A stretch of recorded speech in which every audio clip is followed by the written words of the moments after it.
This is not what American families give a damn about. Just to be clear, they just don't. People like me who want justice, and I want to know how many of those people are in our government. I don't know about poop about this. But Trump lives and dies on his base, and the base right now is they're unsteady. Tonight, we're cutting through the spin and getting straight to the moment everyone's talking about. On CNN, Abby Phillip cornered Kevin O'Leary with two explosive topics: economic truth and the Epstein files, and his usual talking points crumbled right in front of the cameras. It was the perfect example of what happens when a slick business persona runs into a moderator armed with facts, context, and zero hesitation. If you missed it, don't worry, I'll break it down. And as you watch, let me know in the comments. Did Abby actually shift the conversation, or did Kevin just reveal how hollow the whole nobody cares defense really is? Let's dive. Look at the American economy right now. A lot of people had a lot of mistrust on the tariff issue. Economy's on fire. Indexes all-time highs. Every country on earth wants to cut a deal with America. The average person at the kitchen table is not worrying about Epstein. Don't give a damn. They want to provide for their family, and they are. America's working. So this is the American. So hold on. Let me just say, working. Jerome Powell just announced that he's going to hold off on cutting interest rates again Who because cares? of the tariffs, and we've already started to see the inflationary pressures. We have a lot more on the economy later in the show, but just one thing that you said, Kevin, that I think is. Epstein's alive? No. There are two aspects of it. I mean, I think on the one hand, I think you're right that it's kind of like a niche interest here, this Epstein thing, but the niche is Trump's base, people in Trump's base. But secondly, on the broader picture of what is happening in the country and how do Americans feel about it, CBS YouGov poll asked, how do you think things are going here in this country? 61% said very or somewhat badly. That's not exactly a great indictment of the Trump economy. And then on top of that, to what I was saying earlier, on the Epstein files, this is what Republicans want. 83% want the files released. So I think both of those things is part of why Trump is having a hard time right now. I hope they release them. They're He'll still be dead. Yeah. He will still be dead. He's going to be dead for a long time. But Trump lives and dies on his base. And the base right now is they're unsteady. I don't understand why he hasn't released the files, as he said. It's one of the reasons I believe that they released today the files on Martin Luther King Jr., because now he's able to show, hey, look, I told you I was going to release the MLK file, the JFK file, and also the Epstein file. It's going to take a little bit of time. I don't know the reason why. Personally, I don't think people are going to find Donald in that file as much as they think that they're going to. That's just my personal opinion, kind of knowing him for a decade and a half. Nevertheless, I want to see the file. I'm sick and tired of all of the conspiracy theories that are popping up. If you are a detractor, yeah, he's guilty of something. If you are a supporter, he didn't do anything. This is all nonsense. How about just put the documents in front of the American people, release it, and let us then examine the documents, as we call it in law, documentary evidence. It'll speak for itself instead of listening. Setup. O'Leary's opener was predictable. The economy's booming. Markets are at record highs. Families don't care about Epstein, they care about bills. A neat soundbite. But then Phillip calmly cut through it. She pointed out the Fed just paused on rate cuts because tariffs are driving inflation back up. That's not vibes, that's policy slamming into prices. Translation: you can't brag about Wall Street while ignoring the tariff shock squeezing families at the checkout line. Then came her second strike, stronger and sharper. O'Leary insisted, nobody at the kitchen table cares about Epstein, but the debate wasn't about gossip, it was about promises and transparency. For years, Trump and his allies swore the client list would shake the system. Now, with momentum building to release those records, suddenly the line is, nothing to see here. Phillip countered with hard numbers. Polls showing most Americans think the country's on the wrong track. Plus GOP voters themselves demanding Epstein disclosures. So when O'Leary says nobody cares, it doesn't sound like observation, it sounds like an order. Be quiet. For them to release the files, I am not at all in Trump's base. However, I care deeply about it because I'm not going to buy this argument that like these young girls were raped by what? Did they rape themselves? No, they got raped by people who are in powerful positions, and I want to know how many of those individuals are currently serving in our government in some role or the other. Average American awake for 18 hours a day. How many minutes do you think they spend worrying about this stuff? Maybe they were raped, maybe they weren't. This is not what American families give a damn about. Just to be clear, they just we don't do know. We We do know that there were victims, so that's not speculative. We do know that there were victims. And the thing is, people can compartmentalize, right? And the reason why people care about this a lot, not just because of the very real Jeffrey Epstein sex trafficking and the crimes that were committed, it is the fact that Donald Trump himself spent years, him and his allies, promised their base, we are going to deliver the Epstein client list that's going to take down all of your Democratic enemies. Bring it. Yeah, well, yes, Nobody bring it. gives a Donald, poop. please. Donald, Nobody bring gives it. a poop. You don't give a poop, okay? The Other polling people do, indicates- including people like me speak who on want behalf of the justice, majority of and I Americans. want to know how many of those people are in our Nobody gives government. I don't know about poop that. The poll about seems this. to show What something. made this exchange so striking was the clash between Kevin's dismissiveness and the hard facts on the table. He kept hiding behind stock indices, as if record highs could wash away everything else, even justice. But Abby didn't let the frame stand. Americans can do both. Worry about prices and demand accountability for crimes against minors.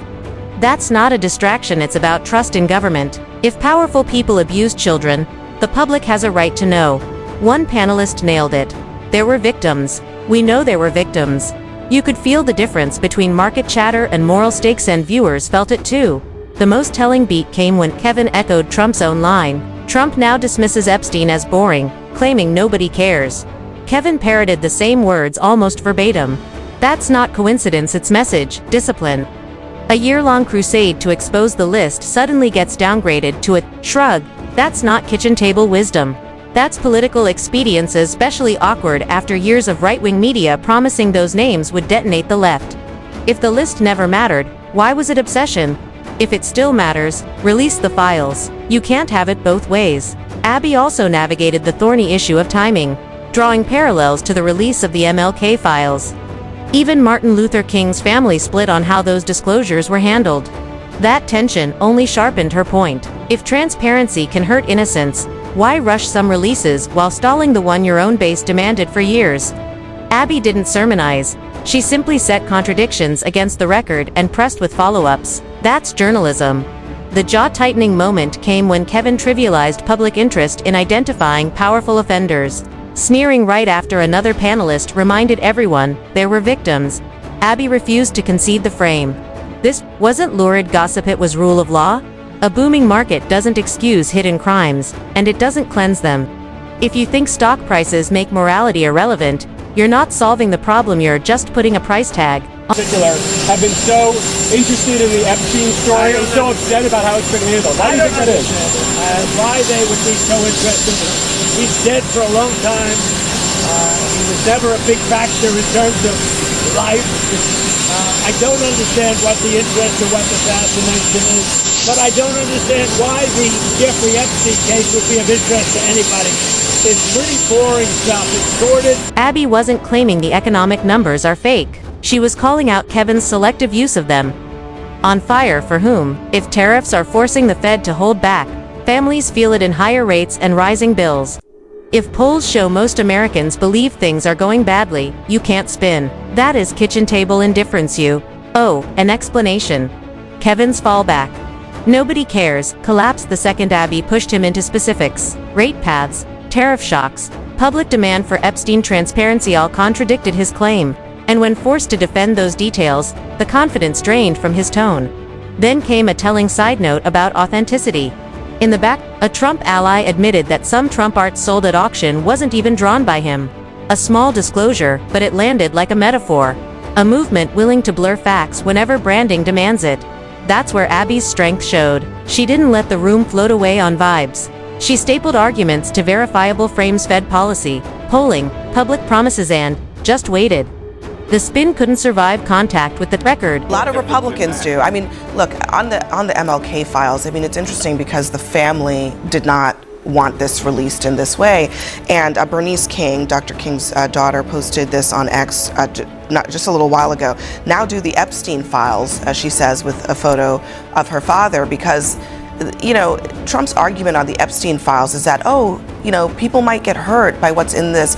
He didn't seem to be that concerned about that when it came to the MLK files. No, but Abby, they did warn the family that these things are coming down the pipeline and it's going to be released tomorrow. Aveda King came out in support of this. Right, She she's a loved. Trump supporter. She is a Trump supporter, but she was pure, transparency all day long. Let's go. So, so maybe the family split on this idea that these files are going to get released. Ultimately, I do want to know, who killed, we know who killed him. Listen, I'm not suggesting that it should remain secret forever because there was a date by which this would be released, but the timing of this very moment, I think her implication here is that it is being used as a tool to distract. Everything in politics is used as a tool. I mean, we have to be honest with it. For example, they turn around, they show this photo of Donald Trump's birthday card to Jeffrey Epstein. Is that not being used as a tool? Again, if you are a Trump supporter, you're saying, what does it mean? It has nothing to do with it. There's no evidence, there's no criminality. If you're a detractor, this just goes and it shows proof positive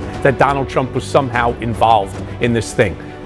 I keep saying, and people get angry at me, why are you taking a knee? Why are you kissing Donald's ring? No, I'm not. I'm not defending him. I'm stating a fact that in the decade and a half that I was by the man's side, I never saw him doodle once. He's just not a doodler. I write on the paper. I mean, we've been through this. He didn't write it. There are a lot of images that Donald Trump drew. None of those were drawn by him, by the way. So who drew them? I won't say, but I have two All right, so that's some news here correct. that he auctioned off photos that he signed as his images that he did not draw. Well, a lot of artists, I guess. Okay. I'm just being clear. But all this stuff's true. Does that in any way affect the American economy or what's going on? There's more to life than the American economy. There's justice and the fact that we might have pedophiles serving in our government right. Kevin's line, "He'll still be dead," wasn't just callous, it was hollow. Nobody disputes Epstein is dead.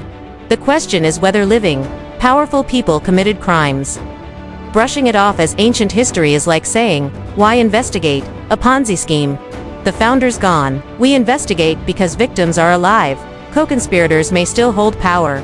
And the system's integrity is at stake. Abby kept resetting that frame every time Kevin tried to drag it back to stock tickers. That's why the moment felt like a schooling. She refused to let the person most invested in minimizing the issue define the debate. So what's the takeaway? This segment drew a stark line between two models of civic conversation. Kevin's model reduces public life to a quarterly earnings call, dismissing anything that can't be plotted on a chart. Justice, trust, transparency. Abby's model recognizes that economies don't run on capital alone. They run on confidence and legitimacy. When people see the powerful play by a different justice system, it corrodes democracy and markets.x. That single quotes asks why the files matter. Release them. Let the facts land where they may.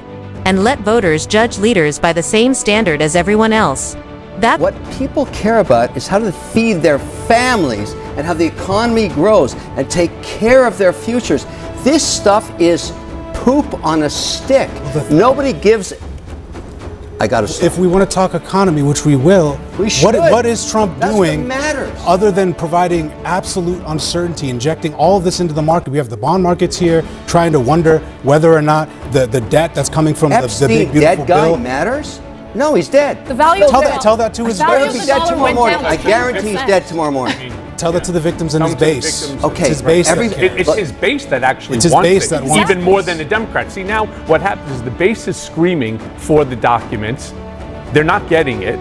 All of a sudden, the Democrats, of course, are jumping into it and saying, hey, release it, release it, release it. And then the Republicans are now all on message saying the same thing, which is, well, you never wanted it before. Now, all of a sudden, you want it now. How about just do the right thing, do the easy thing, and then just release the file? One quick thing for you, Michael. I mean, Trump sometimes overreacts to things like this. You don't think that the files probably have that much to do with Trump. Is he overreacting? You know, I think he's getting bad advice from people that are within his circle. They're probably feeding to him, hey, you know, this could be damaging in this way. I believe he should just release the files, put an end to the conspiracy theories around it, and then let's just all move on. Agreed. Well, there you go. Agreed. There you go. Questions led. If transparency helps Trump, release the files.